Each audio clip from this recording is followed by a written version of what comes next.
the blink of an eye. That's how quickly life can change. For young Jeff Wimpy, out for a ride on a three-wheeler, one moment led to a horrible accident that resulted in a brain injury. For the next 20 years, Jeff would be in and out of institutions around the country. But thoughtful planning, attention to detail, and intensive flexible supports that meet his needs have given Jeff a second chance at life in his community. This is Jeff's story.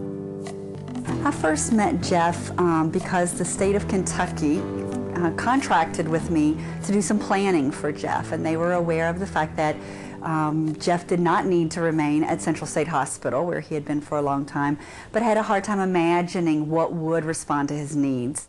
Why don't we remember back when you and I first met each other, when you were still at Central State? Can you remember the first day?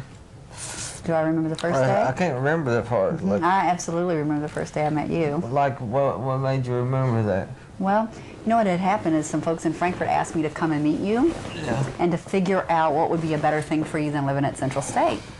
Yeah. None of us ever dreamed it was going to take as long as it did. Remember that? How long? Yeah, it took 2 years to get me out of there. It took 2 years to get you out of there, that's right. I think you're right that one of the things that was a problem is that people paid way too much attention to the things that you were having trouble with. You're right. Right? Everybody just focused on that. Yeah, everybody did. Even in playing cards and all that stuff. Yeah. And my hand would shake, and they'd look at my hand.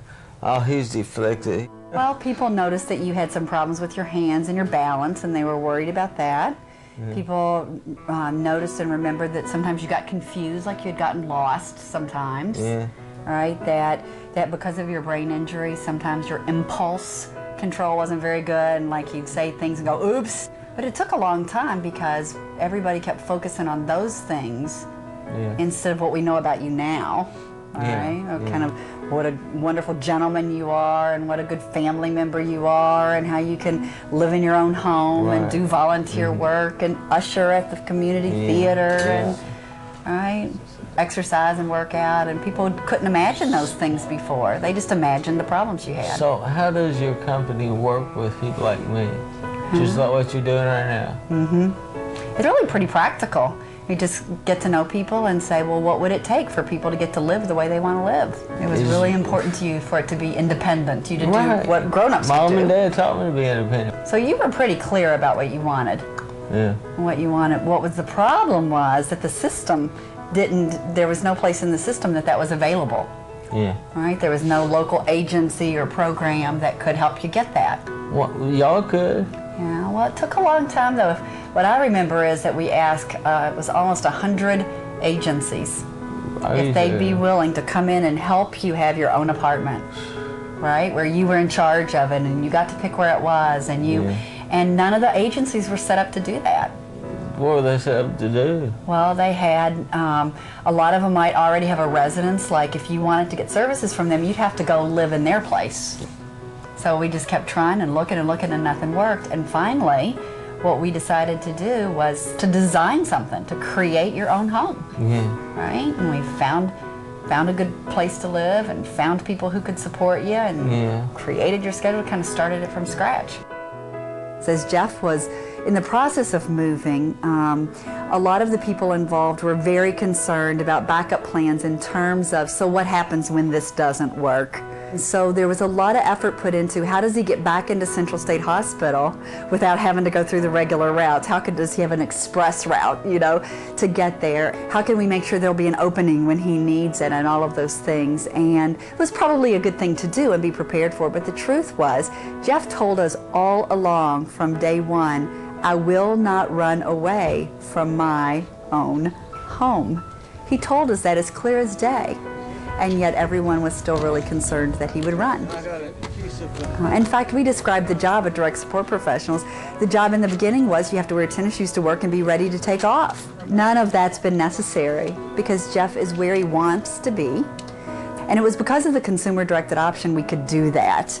I mean, the truth is that the consumer-directed option offers people and their families the kind of flexibility to take the resources that are available in the Medicaid waiver program and create what it is that they need.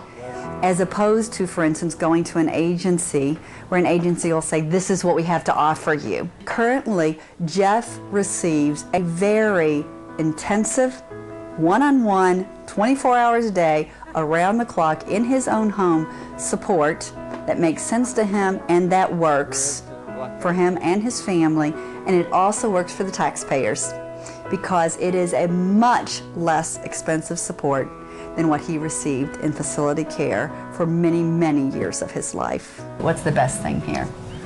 I get freedom, sitting and watching TV and changing channels to my own station. I'm Nida Wimpy. I'm Jeff's mother. Jeff was an honor roll honor student on his way to be an architect. He had a three-wheeler accident. He ended up with a brain injury. He was in a coma for 2.5 months. We had nothing for him. We didn't know what to do. And I'm sure there are other families out there with the same problem. Hope actually offered us a whole different plan. She said that she saw it as doable to get Jeff in his own apartment, his own place, have someone looking out for Jeff. That way Jeff did not have to come back home, which he did not want to do. Nobody wants to live with their mom and dad when they're 38 years old. You know, you just don't want to do it. I wouldn't want to live with us either. We all of a sudden had hope. There was this bright light, you know. Took us a lot of fight to get it done. But he's here, he's happy. All Jeffrey's ever wanted, his whole entire life since his brain injury, is to be like his brothers and sisters and have a normal life. We still have a lot to do. One of the things that's really important to Jeff is a paid job, and we certainly are working toward that. It's going to take some creativity, and it's going to take some time and some nurturing. So once again, Jeff is having to be patient with us to figure that out. I've seen a much more mature Jeff since this has happened. It's amazing. You know, he has control. He didn't before. You know, it was from one facility to another facility. You know, do this, do that, Jeff. You can't do this. You have to do this. You know, he doesn't have that anymore. Are you hungry? No, I can fix us some stuff. You can? All right, go ahead. All right, what do you like? What do you got? Let's fix the hamburgers. We'll sit around and some will fall. Tell you what, I really would like a glass of iced tea. I see big changes in his attitude. He seems happy now. He's just happy.